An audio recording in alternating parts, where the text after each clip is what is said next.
Hey guys, so today we're going to be taking a look at this Tyeb ceiling fan.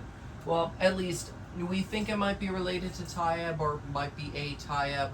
It just says unique ceiling fan on the top of it, and that's really all that I've got. Could also be maybe a Sierra thing or maybe a Winco or a couple other possibilities. So anyways, now you may recognize at least the motor of this fan from one of Dan's videos a while ago. This was his fan, and he had it up for sale.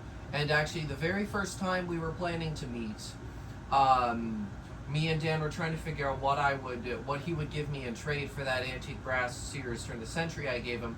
This was one of the fans he'd offered, and I thought that this would be a really cool one to have, mostly because it's really cool. It's really strange and uncommon. And also, it's still an antique brass ornate fan, so even though I'm getting rid of one antique brass ornate, I would be bringing another one back. But anyways, so why I only just got this fan recently was because Dan could never find the blades for it. And actually, we still can't find the blades for it. That's why I said you might recognize just the motor, because these blades aren't original to the fan. These blades came off of my Classic Concepts Dynasty. They fit perfect, and they look great, so here they are. So anyways, let's go and take a close-up look at the ceiling fan here. So, like I said, it didn't have any blades. It also didn't have a variable speed knob, and actually for about a week, it didn't. But then today, we were just doing some of the final cleanups at my grandparents' house, and I was going through the key bin because my grandpa had a bin full of like 1,000 keys, and I was looking for a certain key. Anyways, while I was going about that, I found this variable speed knob in there. And I was surprised. I looked through that thing multiple times before and that wasn't there, but it was now. So anyways, I do actually have a knob for this now, which is great. And yeah, I do believe that's about everything I want to show you. The housing is a little bit crooked. I don't know if you can really tell. I need to do something about that, but that'll be something I do on the floor. It's just gonna stay like this for now. So anyways, go ahead and put this thing in, and let's start this up. All right, we're already plugged in, so should be starting on the lowest speed here now. The trim on this probably needs to be adjusted. I did go in there quick to see if I could find it. I could not. I have to take the whole thing out, and that's a little bit more work than I was ready to do. I'd have to unstick the capacitor and do a whole bunch of crap. So for now, I'm just going to keep it factory. Even though this low speed is definitely a little bit more of a medium low than a low. But hey, you know, it is what it is. Fan, I haven't actually looked in it, but I would assume the fan probably uses at least a 172, but most likely a 188 millimeter motor, I would say. It's fairly heavy, and the fan just uses a standard J-hook. And one thing that's really interesting about it is that there's 2 ons and 2 offs, I think is how it was, if I remember right. Of course, that's not really all that strange, seeing as it's probably a 3-way pull chain, so no, you'd have off, then light, then fan, and then fan and light together. So that's probably why it's that way. Anyways, I'm going to go ahead here and take a look at the kilowatt. Let's see, 0.5 amps, 37.7 watts, and like 2/3 of a power factor, I would say. So we'll go ahead and we'll turn it up. And now that I got this knob, I can actually see about how far I want to turn it, which is nice. So we'll turn it to about there. It's going a little bit faster now. Not much, but a little.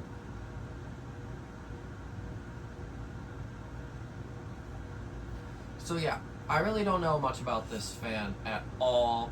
And you might recall at the start I mentioned it could be Sierra, and I'm sure a lot of you guys are like, what? This isn't a Sierra. Get real.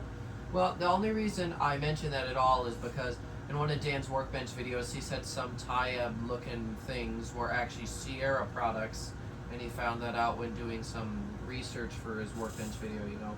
So I figured, well, they thought this was a Tyeb, so I guess there is a possibility it could be Sierra. Even though I don't think Sierra ever used the unique, like a label on top that says unique ceiling fan or whatever. So most likely not. But it's another potential theory. Truth is, I don't know.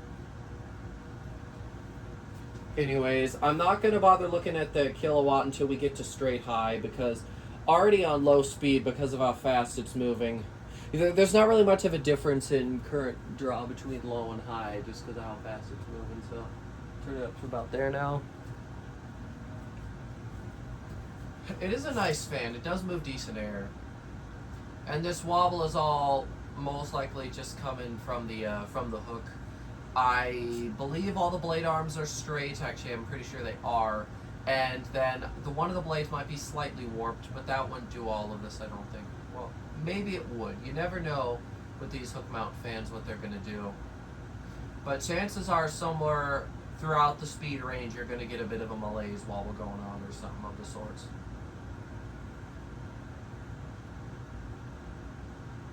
I really do love this fan, though. It's absolutely gorgeous.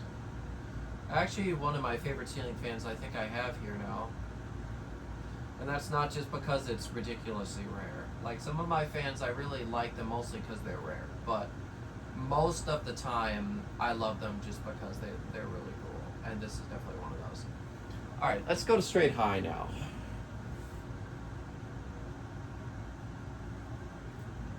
And the fan doesn't have like a high setting or anything like that. The variable speed knob goes all the way to high, and this is it. I can feel some air moving. Definitely not a bad performer by any means. It does get the job done pretty well. I should mention, I don't think I showed you the top, but on the top, it kind of uses that whole K63 type sort of mounting, if you get what I'm saying.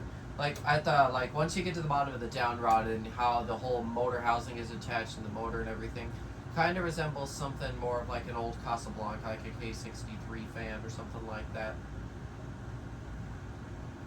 So anyways, that there's high. Let's go ahead and take another look at the kilowatt here. Alright, so you have 0.68 amps, 70.1 watts in the whole power factor. So yeah, like I said, there's not a huge difference, well, not as much as any of the other ceiling fans I've got.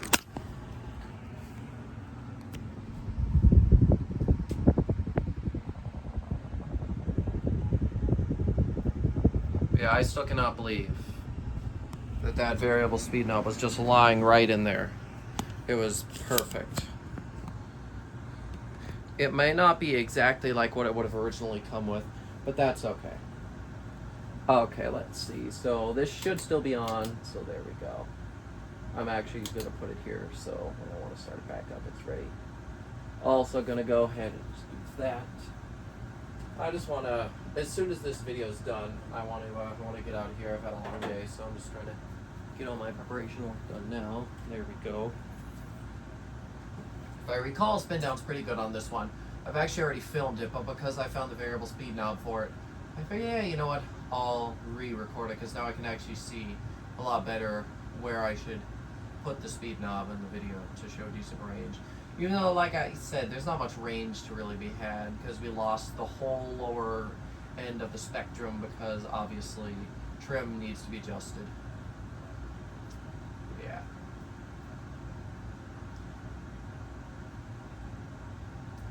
And I have to be honest, I kind of like these blades better for the fan. So what it would have originally come with is, think antique brass Casablanca Zephyr, and that's basically it. Only difference is that instead of Casablanca spacing, they use import spacing, and that is referring to how they mount onto the motor themselves, like the whole spacing that is like on the blade arms. But they look just like Zephyr arms otherwise, and then they were really like sort of a dark walnutty type material, and then they were basically the same shape as these as well, which is great. These blades are a very similar shape. If these blade arms were the Zephyr style, nobody would know differently. But still, I have a feeling that a lot of people, even fan collectors, if they looked at this, if I hadn't told them anything, they would have probably not even questioned it themselves. I think it looks really good, especially with the cane. I think the cane does step this fan up a notch, and it's making me really wish that these blades weren't permanently paired with a different fan, because I would use them on this every single time. And who knows, maybe once I get the other blade arms home, if that ever does happen, we're still looking for them. Dan's still looking for them. Who knows if that happens? Maybe I'll just throw the cane blades on it just because I can, because I think it looks better. Anyways, though, first of all, give me your opinion on the cane. Tell me what you guys think of it in the comments down below. And yeah, with that, thank you guys so much for watching, and I will see you next time. Goodbye.